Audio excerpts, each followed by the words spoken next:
Now, the idea for this video came from my Hyatt credit card. If you don't know, Hyatt is my favorite ever hotel chain because of the great points value. But finally, I got to use the free anniversary night. This is where I got the idea for this video. So we're gonna talk about the best hotel credit cards with the best anniversary night.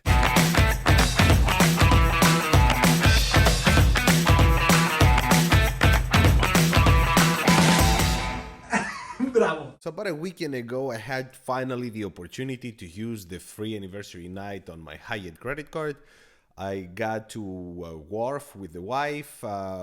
Beautiful area. None of us had ever been there before. It opened in the last 5 years after extensive renovations and construction. The hotel was a Hyatt house. It was right on the water on the Potomac River. Beautiful area. The hotel was really nice. Nothing extraordinary, but it was new nevertheless. They gave us a nice corner room with views of the city, not the water, but also the city view was pretty good. The best thing about it was the toilet view. If you left the door open, you could see the Capitol Dome. So you can literally enjoy your and look at the Capitol Dome. That's amazing. But before we start, I wanted to make sure that we know the parameters here. I wanted to have representation from every hotel chain, at least the ones that I'm interested in and that they have some kind of anniversary night. So you won't see 2, 3 of the same hotel chain. Credit cards, even though they might be better than others that I'm going to show here. I chose the best credit cards based on return on investment or return on spend. Basically, what's the annual fee? How much value I can get from that anniversary night without spending a dime more than the annual fee. There's only one exception in this, and we're gonna get to this. I don't even know if it's an exception, but don't ask why you don't see credit cards like the Marriott, the Brilliant. I did the math. It didn't work as well as you might think. The return on spend was about 60%. So yeah, you're not gonna see some credit cards that you might be expecting to see here. This is based on return on spend. Without any further ado, let's jump to today's presentation and come back to wrap it up. So the first credit card is the IHG Premier, and we're looking at the anniversary night is 40,000 points. And I'm not gonna go into details again because I know you might add these things in the comments. I know you guys, you might say, oh, but you can also add points and get even a better night to this. Or if you book with points, you might get extra night, for the fourth night free. The whole point is I'm not using this credit card. I'm taking it once, getting the sign-up bonus, put it in the drawer, take it out next year and see what kind of value I'm getting. So I'm not doing any of that. So based on that, based on the membership, now it has a Platinum Elite, which is high. The annual fee is $99. The total minimum value I'm expecting for this after subtracting the annual fee is $101, which is 102% return on spend. Incredible. Wyndham, we have the Earner Plus, 7,500 points every year. The Platinum is the membership, $75 a year, 25 return on spend on the first year, the total minimum, and 33.3% is the return on spend. The World of Hyatt, my credit card, one anniversary night up to a category 4. Now, this I have calculated as $200 because that's the average that I see typically. But for the night I had at the Wharf in Washington, D.C., that was a $300 a night hotel, and I got it with this credit card as an anniversary night. So I could argue even more, but I want to be fair, $200. So after subtracting the annual fee, we have 105 and 110% is the return on spend. Choice Privileges Select, 30,000 points annually. Platinum Elite, it's the membership. $95 annual fee, $85 is the return, And the return on spend is 89.4%. The Marriott Bonvoy Boundless is the best credit card that I could find based on return on spend with this concept that we have in mind, just for the anniversary night. So we have 35,000 points. Marriott Silver, which is low, but it gives you 10% more points with Marriott. I'm not calculating that in this equation. $95 is the annual fee.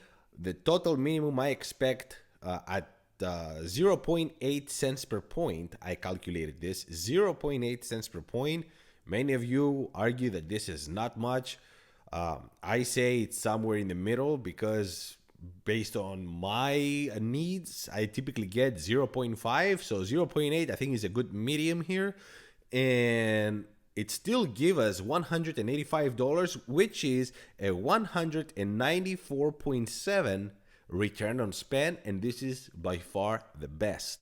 Now for the Hilton Aspire, I have things a little complicated because I did use the credits on this one, because these are credits that you are getting every year. I said that you don't need to spend, and technically you don't need to spend to get this. I mean, if you get an airline ticket to go anywhere in the world, you're gonna get $250 airline credit, 250 resort credit. I did calculate these. Keep that in mind. So in the number you see here, the calculation adds these two. I don't have the $100 on property credit. But the anniversary night, I have it as $800. Easy. I say easy. If you go New York, especially in a busy night, forget it. You're going to get easy, like a Conrad or Waldorf Astoria. Easy, you're going to get $800 value. You have a diamond status, which is the highest. So that tells me that you can also get upgrades, especially if you get this anniversary night overseas. So you might even get a whole lot more value out of this. It does have priority pass select. So I'm not going to calculate this in this equation, but it's coming handy later. $450 is the annual fee, and this is the highest that we will see here. And the minimum total is $850, and the return on spend 188.8. So almost 190. Looking at them next to each other, we're gonna see that for the second year and every year after, this is what we're looking. I have first here the Hilton Aspire, even though the numbers don't agree. We clearly see that the Hilton Bonvoy Boundless does give you the better return on spend. That's why I have the asterisks on first and second place. But this is based, it's subjective.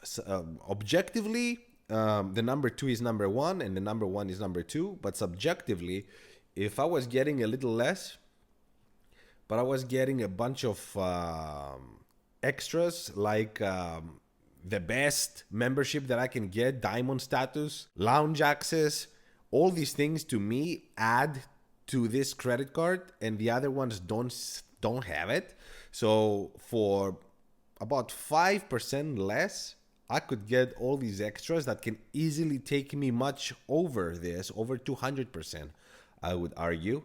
But I wanted to be clear about this. Technically, number 2 is number 1, number 1 is number 2, but in my personal opinion, the best is still the Hilton Aspire, Marriott Bonvoy Boundless, then the World of Hyatt, IHG Premier, Choice Privileges Select, and the Wyndham Rewards Earner Plus.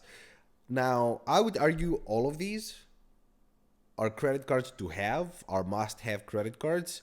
I wouldn't get some of them depending on where I go, like the Wyndham. It does have a low return on spend, especially comparing to the others. It's still much better than any cashback credit card, and I would argue most airline credit cards.